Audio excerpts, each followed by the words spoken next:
Okay. I always forget to hit record. I have a big button that says record now.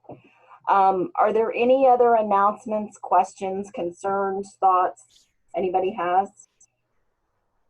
Deb, are we still meeting at your place on Sunday? We are still meeting. I'm going to send out a reminder tomorrow. That location will be changing to the Chamber Community Room. Okay. I did get confirmation from Kim today that that was available. I just have to pick up a key. What time are we meeting on Sunday? 11. Okay. What's the lunch? Sorry? You're not inviting. I said, what's the lunch? Whatever you're cooking, Alfred. Brunch. All right, so at the chamber then. Karen just said that I'm not That's invited, correct. so I'm good. The Daryl Key's house. So yeah, I'll send out a reminder tomorrow with the updated location. And that was really due to I had the community room at my clubhouse booked, and they pulled the rug out from under me and said, unless you're in residence, they weren't going to do it until further notice, after I'd already made the arrangements. So, but that works fine. Do you want to update people about the installation banquet since we've kind of made tentative plans and are getting invitations out? Absolutely. Have that on your radar. You all saw the poll that came out. We're looking at June 27th will be the installation, and we will be holding that at Ken and Barb's restaurant, which is the new one over off Cedar Road, the old Blue Lagoon restaurant. He's just in his soft openings now. So we will be meeting with him to finalize the menu choices on Friday. It'll be more casual than some of what we've had in the past a little bit, but you should see the invites come out probably later this week. I would like to get menu choices finalized first, but either later this week or the beginning of next week. And before we get started in our full meeting, I'd like to turn things over to Christina and JJ for the installation of Lisa. Let me unmute you guys. Yay, Lisa. This is a little different for us. We're going to induct Lisa today, and this is the first time I've done it on Zoom. So I've asked JJ to join us as her sponsor to tell us a little bit about Lisa Marie, and then I'll get into our induction afterwards. So JJ, could you please tell us a little bit about how you know Lisa and how you brought her to our Rotary Club? Sure. Okay. I've known Lisa for probably 9 months or longer. Met her through Louise. She was born and raised in Bridgeport, Connecticut. And one of the things that I know about her, she's really all about family values, and family means everything to her. Her mom was the youngest of 10, and she grew up in her grandfather's two-family house, which he had converted actually into a 4-family, finishing off the basement and attic into apartments to house many other family members who needed a roof over their head at one time or another. So while she admits that she was, when she was a kid, that she hated growing up in a house that had, full of aunts and uncles and cousins always coming and going, and how everyone would yell from the back, Paul, and then picking up the phone, and of course with no privacy. Needless to say, she said there was no sneaking out as a teenager, which I don't know. Lisa's pretty adept. So anyway, looking back now, she realizes how blessed she was to have all that family around her. She's a single mom of 2 adult kids. Her daughter Alyssa is 23 and is studying to be an elementary school teacher and is nannying right now. Her son Joey is 20 and he's studying to be an electrician, works with his dad in his construction company. And she is very proud of the compassionate, loving, family-oriented, and self-sufficient adults they've grown up to be. So before she became a realtor, Lisa had a 20-year career in marketing research, and she's now a licensed broker, real estate broker in Connecticut as well as in Florida.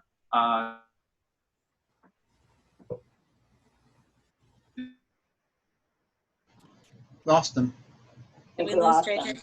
Describes herself, quote, as the worst best realtor, unquote, because, okay, sorry, you lost me? We got you back.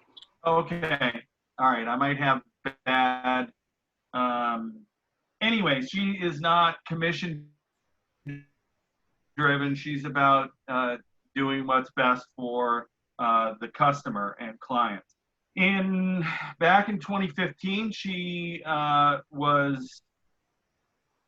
she began flipping houses in both Connecticut and Florida, and she enjoys revitalizing neighborhoods. She's passionate about helping others, which is great to have her part of the Rotary team, and aspires one day, which I thought was very interesting, to develop a commercial housing property that focuses on helping struggling single parents and their kids by providing affordable housing and amenities such as in-house daycare, wellness programs, and community outreach, to name a few. Lisa practices daily mindful meditation and yoga. She's an avid member of the 3 Bs, which is biking, boating, and beach going, and is also learning to play golf.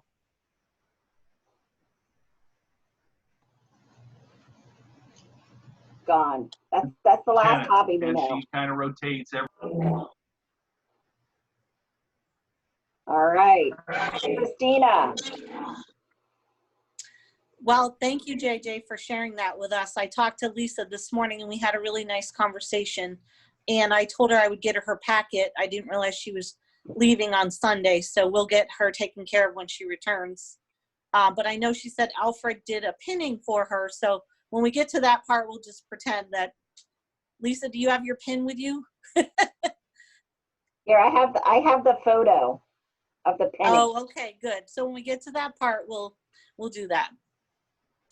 Fellow Rotarians, it is the duty of our Rotary Club to add new members from time to time so that we may not only increase our usefulness and influence as a club, but also to extend the spirit of Rotary throughout the community.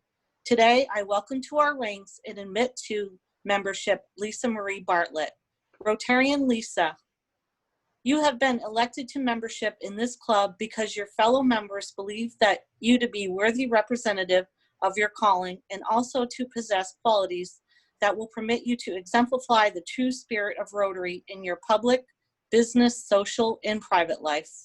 I wish to impress upon you that you have been admitted not only to the Rotary Club of Englewood, but to a worldwide association, and by virtue of your membership in this club, you will be welcomed into fellowship of Rotary around the world. The honor and privilege of Rotary membership carries with it duties and obligations. You will be expected to attend club meetings regularly, to perform your share of club services, and to place your knowledge and talents at the disposal of the club in the task of carrying the principles of Rotary into the daily lives of our community. I ask all members to rise and welcome Rotarian Lisa. Now you can show her pinning. And everybody, please welcome Lisa to our club. Yay. Thank you, Lisa. Welcome to the club, Lisa. During the pandemic, this is awesome. I can't believe it. I know. Remote sharing. Mask and all. And this was the other.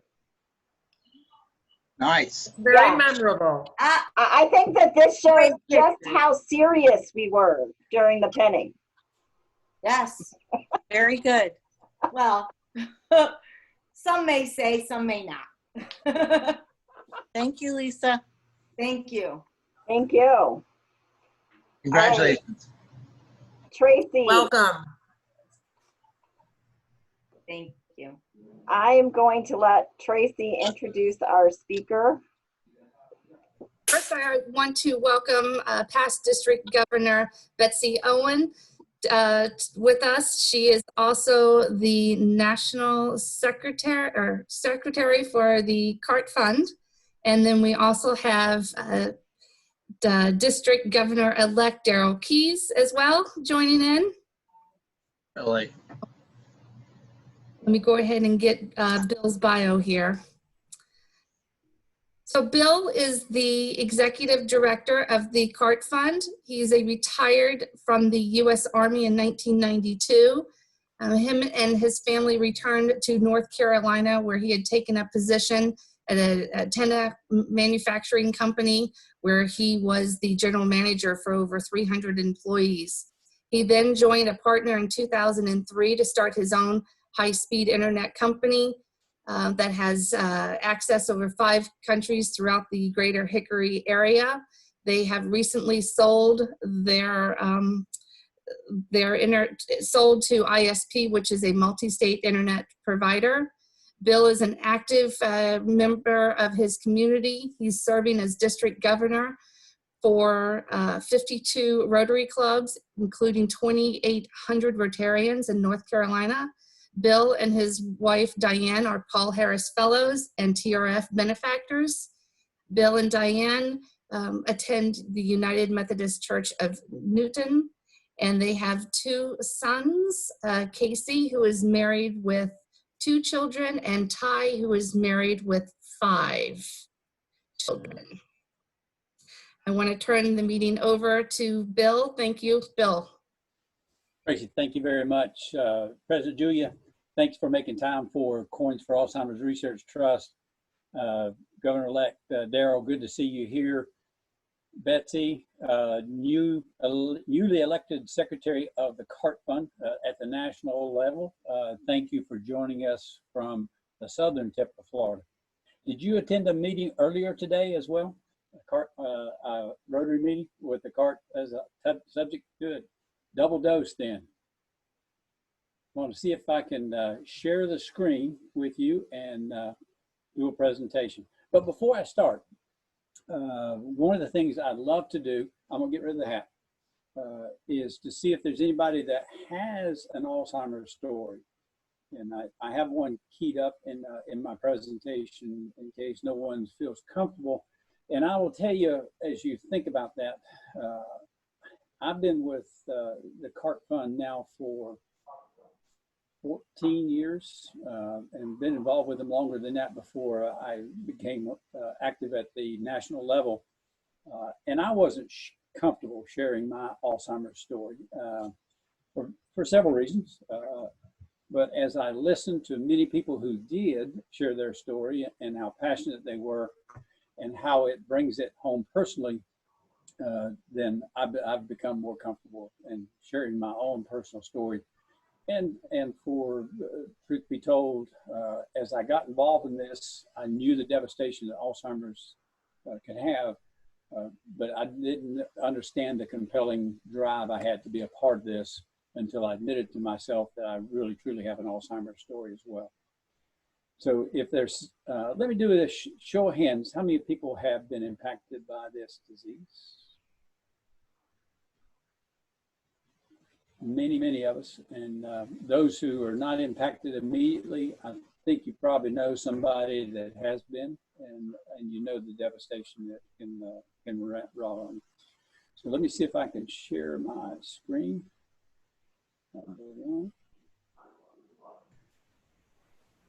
Tracy, can you see the Alzheimer's presentation? All right. Yep, your screen is up. All right, very good. All right, so this is the CART Fund, the Coins for Alzheimer's Research Trust, and we declare it as a project of the Rotary Clubs of North America, because we do have clubs that give to us from all over the United States.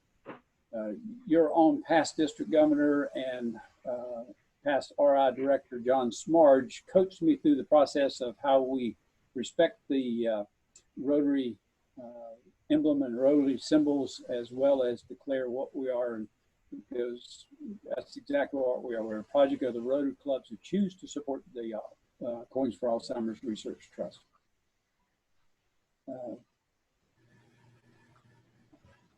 Did the screen change?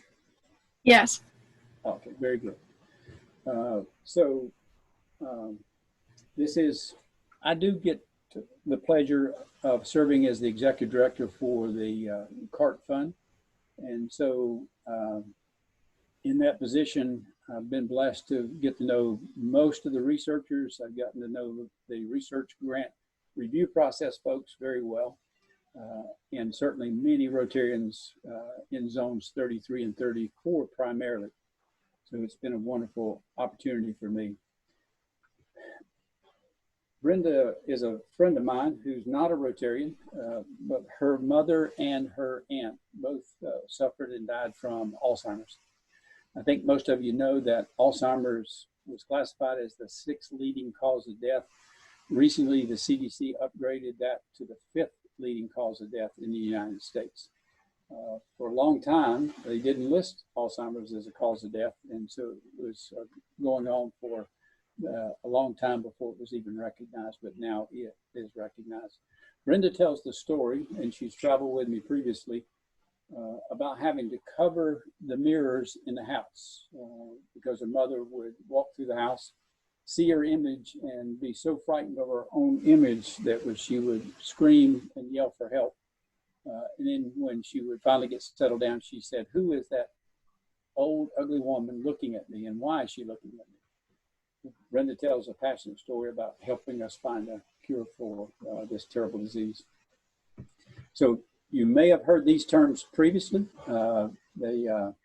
Or used these words before, but those who are treating Alzheimer's patients or live with Alzheimer's patients know these terms pretty well. Wandering is just that. Alzheimer's patients who are fully lost their bearings are never comfortable. And when they're, especially when they're hungry or need to use the restroom or need some other body function, they really wander because they don't have any place that makes them comfortable or whether they know where they are. And so they're always searching, and they typically wander. And they wander away if you're not careful and don't have the proper procedures and process to keep them in the proper location. Sundowning is a term that sounds beautiful. We all enjoy a beautiful sunset. But for an Alzheimer's patient, that's when they're most agitated. That's when they need the most care and the most attention, because as animals, we are all looking for a safe, secure place to bed down for the evening. When we can't find it and we don't recognize where we are, then really the agitation increases. That's when the medications are most needed. That's when the most attention is needed.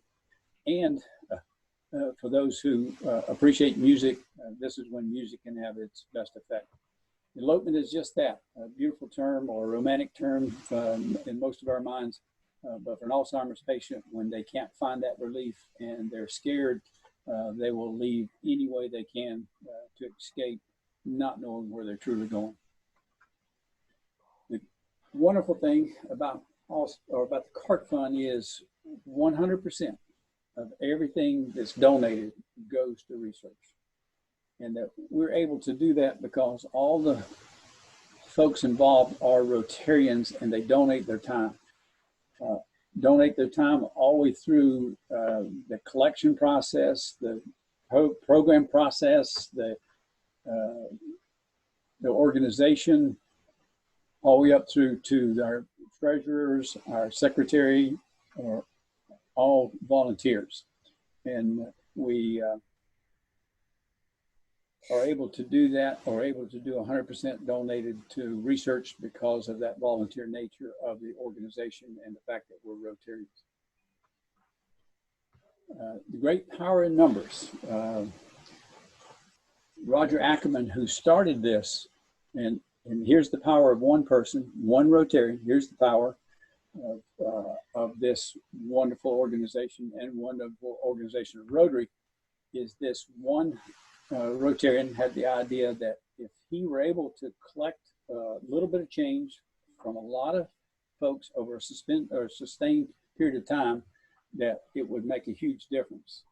So for the longest time, we had 11 Rotary districts that were what we considered cart giving districts.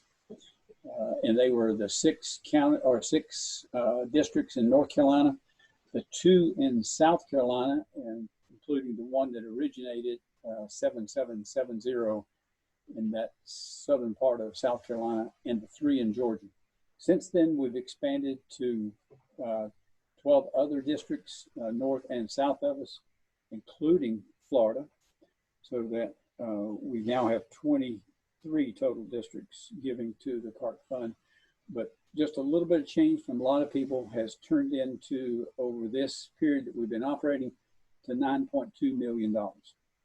We just gave funding to 5 researchers this past May 5th when we had our annual board meeting.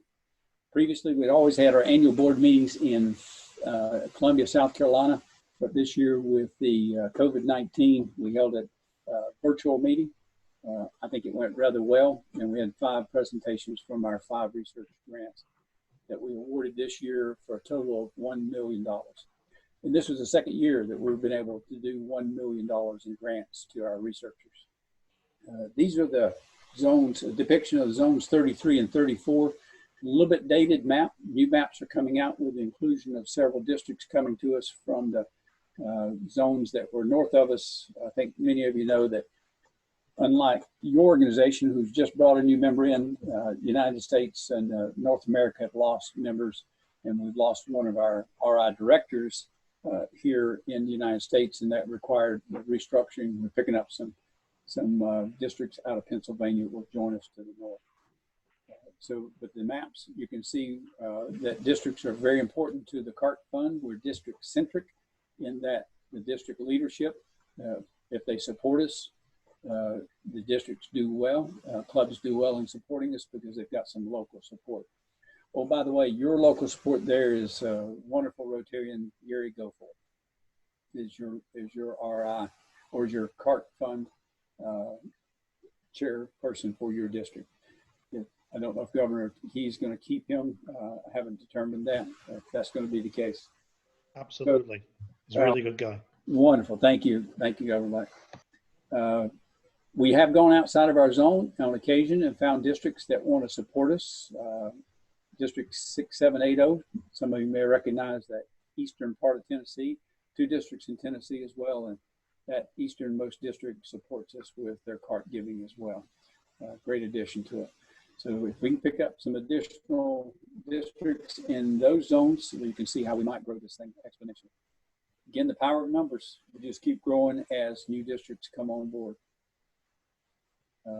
This is, again, an example of districts that are in support of us in our areas of our zone. 7570 was one of the districts that came on board as well, out of Virginia, have added to us with 3,655 Rotarians. That's a big district. My district is 50 clubs. There are 79 clubs and cover a great portion of Virginia. Power numbers just continues to grow as we add districts. One of the aspects about Alzheimer's is that, and I've talked to many people about this, is not only the loss of memory and the loss of contact or ability, but one part of it is this change in personality. And I think it's almost as devastating to the family as the loss of memory. And this change of personality represents itself in a lot of different ways, but it's usually very heartbreaking for the family members, especially the close caregivers to that person. And I think it's really a devastating part of the disease that we often overlook and focus on the memory rather than the personality change. But one of the researchers, his name was Dr. Sanjay Pimlikar out of University of Illinois, brought this depiction. And what he did was he asked the question back in 1967, this William Utermühlen did a self-portrait of himself, and shortly in 67, then he was diagnosed and started to begin treatment for Alzheimer's in 1996. So you see that he was in that range, that range for the real concern for Alzheimer's starting to show up. Even though it's a 25-year disease, it's been in our body for a long time before the symptoms actually start to show. But they asked him to draw a successive picture of himself about every 6 months of how he viewed himself. And he was a terrific artist, but this is how the progression went. Can you see all 7 depictions? Can you see those?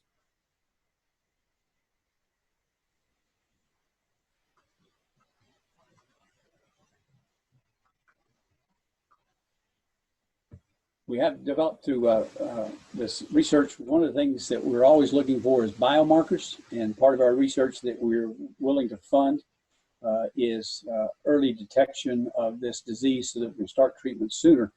Most of you are aware that the clinical trials of this horrible disease has failed, and it's just disappointing every time it does fail. We're concerned about those, but what the main thing that we think that causes these failures is that the treatments that have been implemented have always come too late, that the destruction of the brain has already happened, and any biomarkers that we can find. Dr. Maya Corona Hamli out of Israel, who requested one of our research grants and received that grant for other research in one of her papers subsequent to getting our grant. She released this paper on being able to see the pathology signs in our retina. So we'll continue to be interested as an organization in being able to identify this disease early on. I'm going to stop there and see if there are any questions, and see if we've any questions that I could take from you, or any issues or concerns I've raised. So have there been many areas at all of positive results from the research? President Julia, I will say that I get that question many times, are there any breakthroughs? Are there any things your hat on?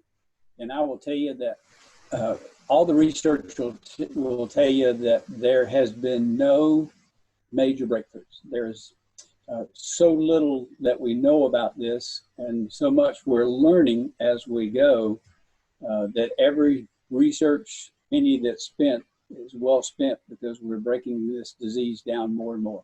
So I went through a period about 6 or 7 years ago where almost all the researchers I talked to, it was almost gloom and doom. It's like, we're never going to crack this nut. There's not enough funds available. I will tell you, over the last 2 years, I feel a real excitement in the research community, is that there are more funds available now. There's more excitement about some of the things that we are learning. We still don't know what causes it. And I think until we know what causes Alzheimer's, we have a more difficult road to go. So one of the things we love to do is be able to figure out how to understand the causes of this, so we can begin to attack that. The researchers that we work with tell us that because this is a slow onset disease, if we can just change the angle of progression, that if we can reduce that angle, kind of like flattening the curve, reduce that angle, that we will die from other causes with our memory intact and our personalities intact. So one of the things that we don't hesitate to fund is research that will change that dynamics as well.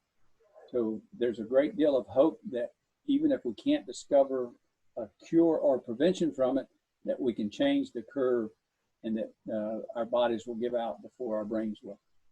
I know I didn't answer your question, but no matter what you hear, Prevagen, none of those things work. They just, the most expensive drug out there is about 0.6% effective, and it's very expensive. Wow. Like $3,000 a month once it's prescribed.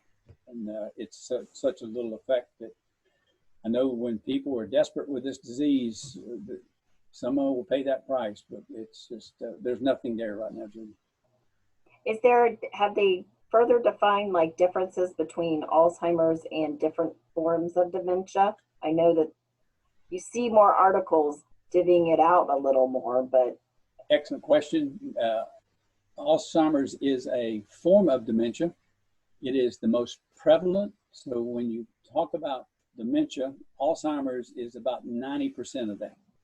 Then you have dementia with Lewy bodies, dementia with Parkinson's disease. You have dementias from other effects, but Alzheimer's is the predominant cause of dementias in elderly folks. What researchers are you working with? We have funded, at this point, we've funded 55 grants since 1999. I'll start with the very first grant that we did. So Roger Ackerman, our founder of this organization out of the Rotary Club of Sumter, convinced his club to collect the coins, and they raised about $10,000 over about 9 months' time. His district saw that, and they got on board, and that was in 1996. By 1999, they had raised $100,000 in their district. So they reached out to the American Federation for Aging. They helped them put together a review committee, requested those first grant requests, and the two finalists came down between Emory University and Harvard University. The selection went to Emory University, and their goal was to find biomarkers in our blood. Dr. Alan Levy from Emory University will tell you he completely failed in that effort, and nothing constructive came out of it other than he learned a ton of information. He learned why he failed and how he failed, and he has continued to be on our research review committee and helping us identify new research. So we're looking for venture capital kind of approach, cutting edge research that will lead to bigger activities with opportunities to make a big difference in the research world. So Emory University has received funds from us only one time. People can submit for other, additional grants, but few come back to us, many because they take that initial research funds that we give them, and they're able to grow their research to the point where the NIH or one of the major pharmaceutical companies is interested in what they're doing. So Harvard University has received it. Salk University has received multiple grants. The Mayo Clinic in Florida has, as an institution in Jacksonville, has 5 different research grants. So those are the level of institutions we're working for. I hope I answered your question. Well, I don't subscribe to this, but I've heard a couple of my district governor-elect classmates say giving to CART takes away from polio. I disagree with it. Do you want to enlighten people as to your feelings on that? Thank you for that question. I love that question, and I've heard that, District Governor-elect Keys. I've heard that as well. Here's the antidote I give to that, but I also will go back to what the statistics tell us too. The leading CART giving district in our 23 district portfolio is the district of 7770 out of South Carolina. They continue to be one of the 3, 4, 5 top giving Rotary International Foundation giving in the world. And so they're able to do that. And what I tell folks, the statistics show that we do not diminish the Rotary Foundation giving. Rotarians are passionate about this, and new funds will come. Rotarians will find new ways to raise funds, and I have not seen it impact the Rotary Foundation giving. I've heard one case out of a district governor who said, you know, we were doing this last year, CART came along, and you guys are doing great guns because people were passionate about it. And our Rotary Foundation didn't do as well last year. So that's the one antidote. The majority of all the districts continue They are increased giving for both requirements because it's a passion for people, and I think it's a membership growth opportunity as well. There are people who are passionate about this and say, Rotary's doing that, then I need to be a part of that. And so we've had members join my club. And oh, by the way, Christine, great job of bringing this new member in. That was wonderful to see that induction of that new member. So thank you for letting me be a part of that. Welcome, Lisa, to Rotary as our newest Rotarian in the world. So Bill, I'm not that well educated on this, but I've seen and heard where, you know, it's hereditary and people can take, like if my mother had it and I can take a test and I have that marker. Is there any research projects or clinical trials that are going on for the early onset to, you know, further see what they could do at an early stage if you know that you're prone to it and you have that marker? Kathy, you touched on two really important issues. One is this idea of Alzheimer's being familial. 96% of Alzheimer's is non-familial, so it's sporadic, and because your parents or your brother or your other relatives have had Alzheimer's has no influence on you as an individual. So 96% is sporadic. Just keep that number in mind. So close proximity to relatives is not the driving factor. Age is the most important factor in this. Age is not the cause. So it's not a normal onset because of your age, but age is the driving factor there. So as we age, it's more likely to show up. Dr. Alan Levy from Emory University, same doctor, was speaking to a group of about 600 people, and he said, looked out there in his first discussion, he said, half of you have Alzheimer's. And it was like you hit the folks, it was just a gasp. And to his point is, if you live to 85, then all of us are going to have Alzheimer's because of the insidious nature of this horrible disease.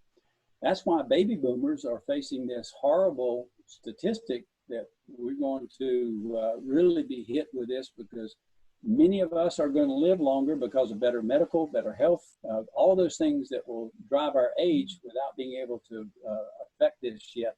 So don't be concerned so much about your family history, but you can take a test, your heredity test, and the thing you're looking for is this APOE4 gene. Most of North Americans from that European countries have no APO4 genes.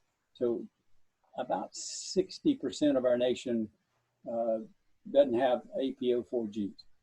If you have one APO4 gene, you're twice as likely to have Alzheimer's as somebody without an APO4 gene. You can still get Alzheimer's with no APO4 gene, but it's very rare. Now you're a lot more likely if you have one. If you have two, say from your family history, then you're like 16 times more likely. So there is a hereditary test you can take. And I used to think I didn't want to know. Why would I want to know if there's no way to slow it down, no way to prevent it, no way to medicate it? And I've come 180 degrees from where I initially was on this, that I do want to know. And I would do exactly what Kathy asked. I would look for clinical trials. If I knew I had this likelihood, or I was descending into this mild cognitive impairment, and I could help somebody else, I would want to be in a clinical trial that would help me. The Center for Disease Control.org clinical trials, there's like 3,600 clinical trials. There are 5 going on in my local area that I didn't even know about. As I logged on to the Center for Disease Control clinical trials, and found out there are clinical trials going on in my local area. I bet you in Florida there are tons of yeah, well, we have an organization in Sarasota that's very active with Alzheimer's research. I'd want to be in one of those clinical trials, even if I didn't have this APO4 genes, but if I thought I could be effective, I'd want to be in one of those trials to help with that as well. You touched on 2 great factors, Kathy, so thank you for bringing those up. Did I answer your questions? You did.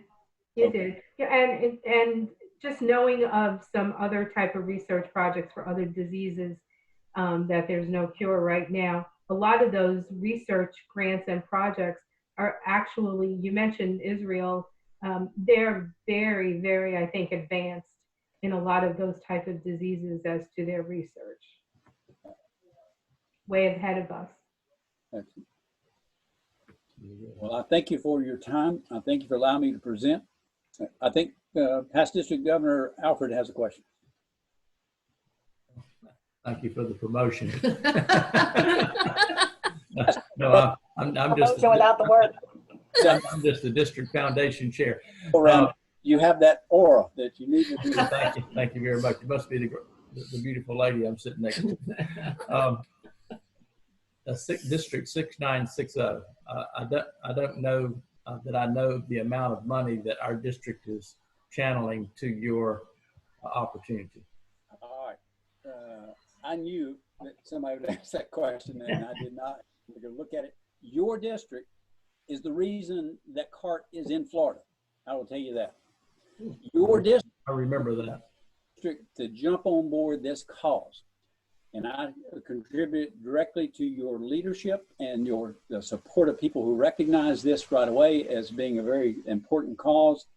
I thank John Smarts every time I see him, and appreciate his leadership and his foresight in helping this process. But your district, the very first, and it's the reason why we're in Florida in the other 8 or other 7 districts. Gary does a wonderful job. He's a great ambassador. But my particular Rotary heritage came from District 7680, the Rotary Club of Gastonia. And it was not uncommon for us to donate in excess of $10,000 to $12,000 per year to the CART fund. So, it's one of those things. And that was your club. Mm-hmm. What year did it start in Florida, or with our club, or what with our district? I'm sorry, Brad. What year did it start with our district? You've been doing it for about 4 years now. You've been on board about 4 years, and so it's fairly. So we scratched our head for a long time, wondering why the districts in Florida were not seeing the benefit of being able to do this and support this. And Governor-elect Darrell touched on that. There was some pushback about how it would affect the foundation giving and those kind of things. I think we're getting past that. We still have some district leaders that believe that's the case. But 6960 has been in this, as my recollection, 4 years now, Brad.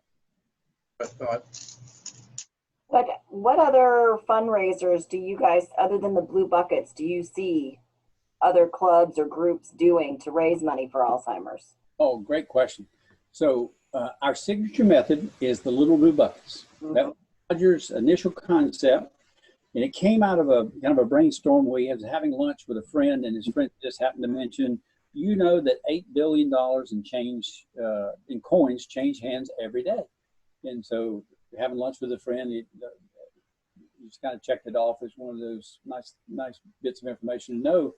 But he'd been looking and searching for this way to bring the funds into allow people to give without affecting the foundation, without affecting the other club's activities.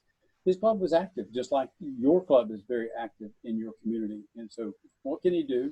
So he devised this method of bringing these buckets and letting people put their change in and not affect other programs and projects. So the Little Blue Buckets are our signature method. It's what we promote when we go out. There's no cost to the clubs to get started. The buckets are donated. We ship those to you. You've got local support there in the district leadership and your CART chair. But then Julie asked the right question, is there are clubs who are still passionate about this and want to do other things. There's a Shag Festival in lower South Carolina. It raises $35,000 every year. One of the districts in North Carolina, 7690, has a go-kart race for CART, and it's an interesting approach. So we have a high-speed go-kart track up here that they donate their time and their vehicles, and people pay to ride those, and all the proceeds go there. Raise about $10,000 out of that. So there are lots of things. one of the districts has these little glass cases that they take out into the community, and they're lock boxes, but they have a drop coin in there, and they have the cart symbol and the Rotary symbol and which Rotary Club. And then they have a Rotarian go by and collect those once a week or once every 2 weeks. And they raise about $4,000 annually off of those 6 to 10 little glass cases that they put out. So there, I've seen so many different approaches. You're exactly right. Imagination is wide open. Okay, very good. Hey, Chris. Julia, if you let me share my screen, I'll show you what I found just doing some research on Alzheimer's and stuff that another Rotary Club is doing. And let me get to that. Can you see that screen? Not yet.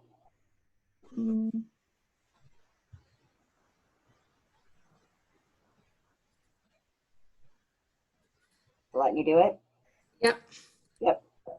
So I ordered one for me, which should be here on Saturday, but there is Tiffany, she's out of, I believe, Wyoming, and she has designed little Rotary cart baseball jerseys, and it's got Rotary on there. It's got the Rotary symbol on the sleeve, and it's also got the cart fund. They're $20 each, and with $4 in shipping.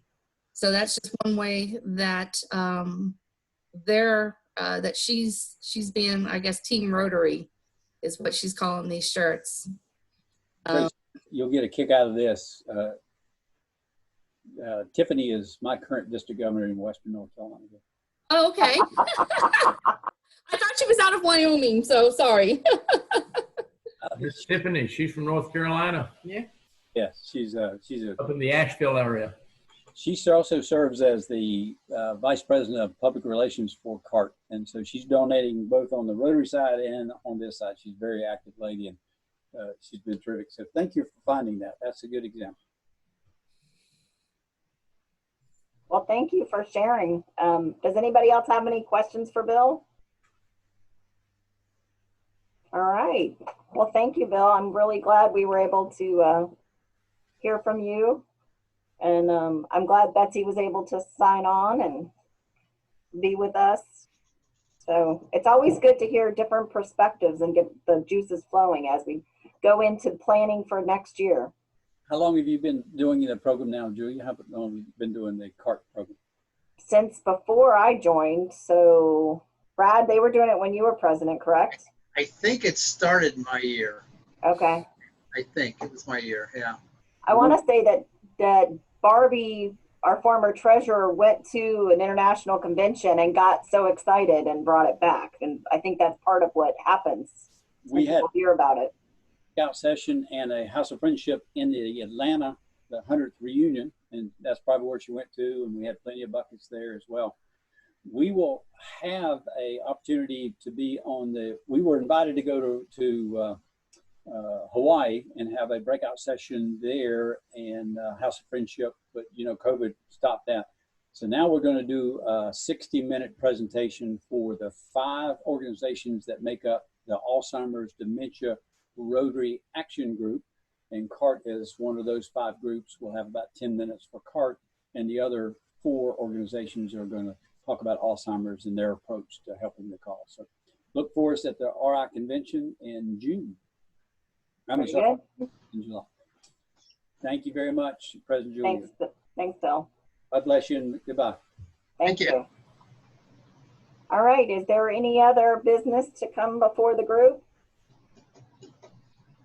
All right, let me see if I can share my screen. Hey, just yes, real quick, Youth Foundation's going to have a meeting on Thursday. This Thursday? Yeah, this Thursday. We're having a board meeting this Thursday. Rotary board meeting is this Thursday. I thought you're the second Thursday. Aren't you the second Thursday of the month? Usually, we changed it. We changed it because we didn't have one in May, and we have a few things we need to vote on before we roll into the rest of June. Okay.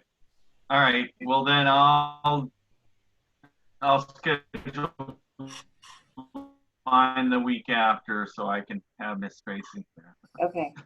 Okay. Sorry about that. Oh, but just FYI, good news. We tested the water at the campground, and we did 7 samples, and everything came back negative, or at least low levels, way under the acceptable. So some good news from EYF. Which means the water's good. So the water's good? Is that what you were saying? Yeah. Anything else going on at the camp? That's what I was going to ask. Have you been out there cutting the grass or?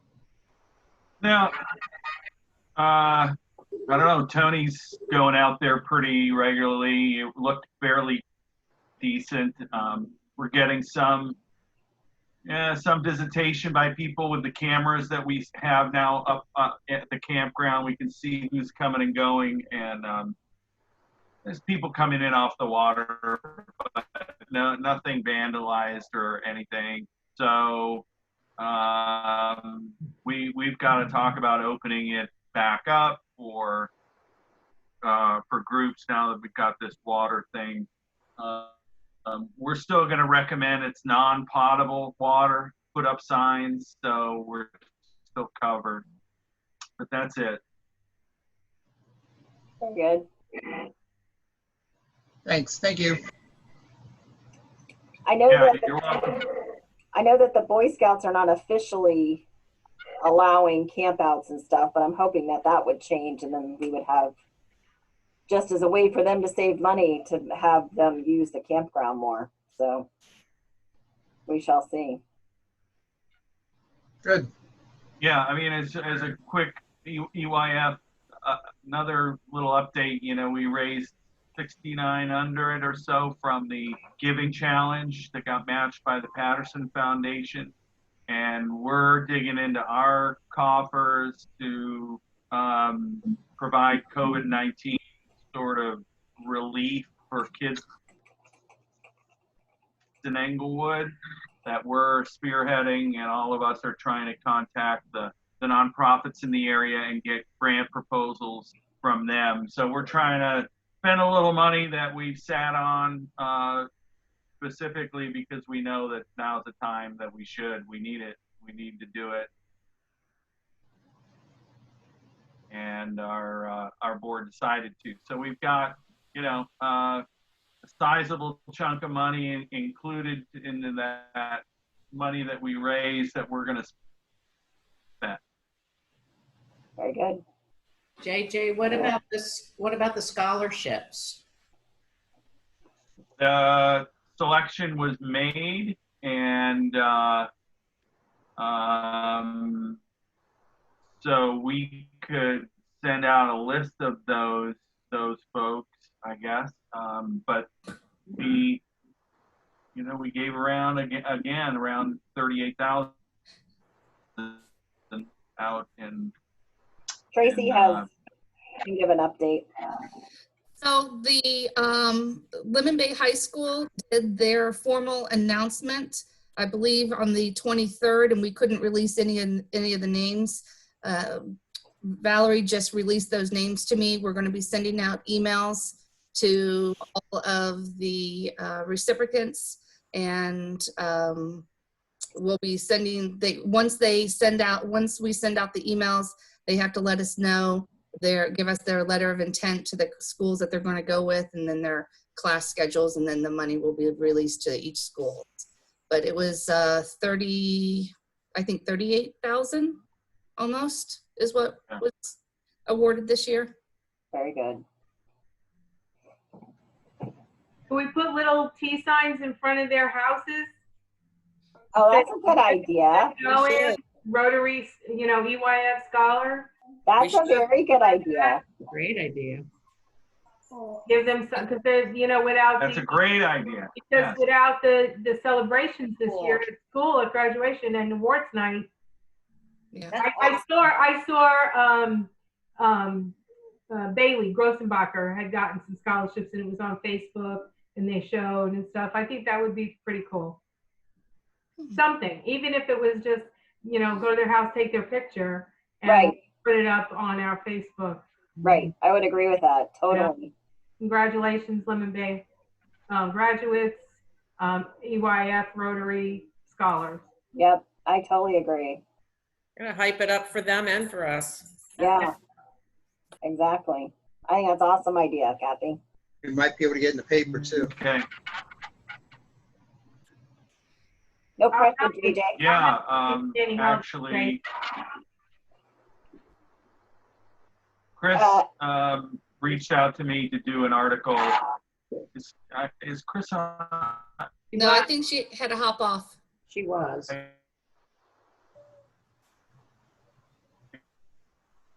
I'm not sure if she's on the next screen.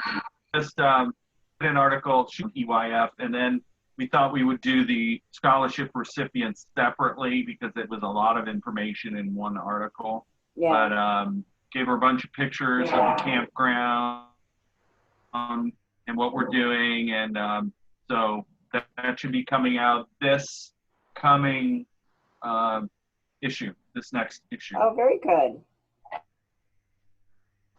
Very good. All right. Alfred, did you have something you wanted to ask?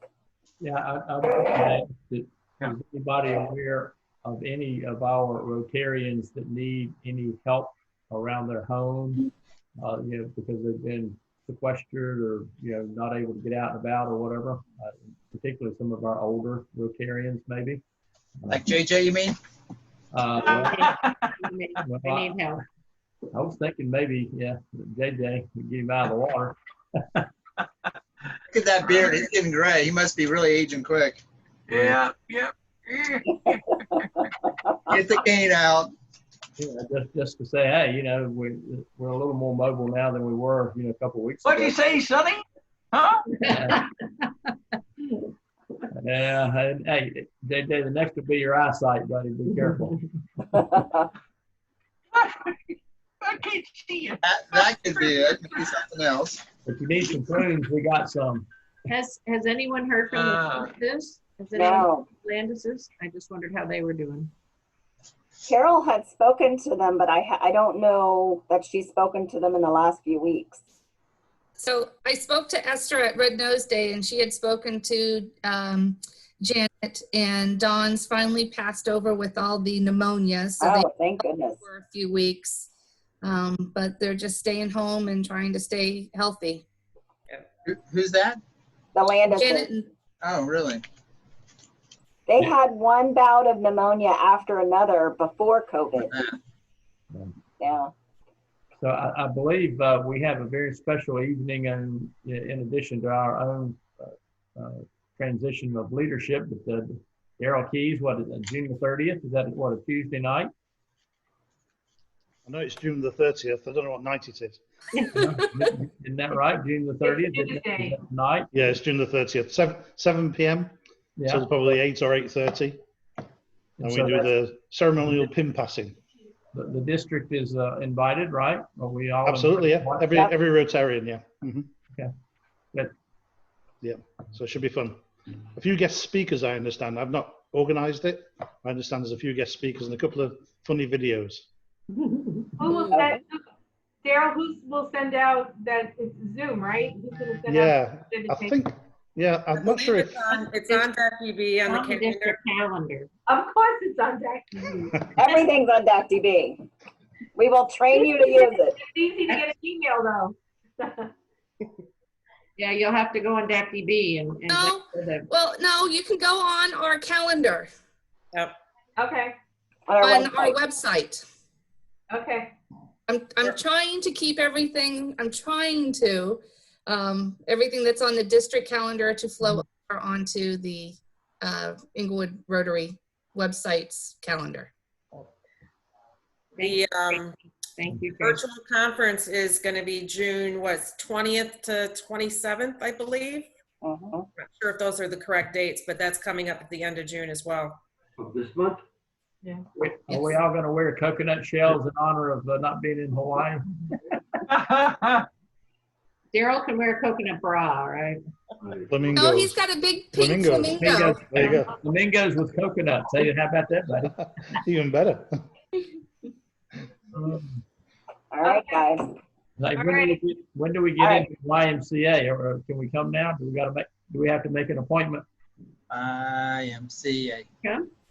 Hold on, I'm gonna unmute you. There. Okay. All right, Mark. Nope. Lisa, it's good to see you. Thank you. Welcome to the club. All right, I'm heading out. All right, hold on. I'm gonna share the screen. Four-way test real quick, real fast. Four-way test of the things we think, say, or do. First. Is Is it it the truth? Truth. Second. Is it Fair, all concerned. Third. Will it Will be? relationship. Fourth. Will it be beneficial to all? Sure. All right. Ding, ding, ding. Day. Hi, guys. See ya. Mr. See you all. Gavel. Thank you. Bye, Lisa. Nice to see you all. Take care. See ya.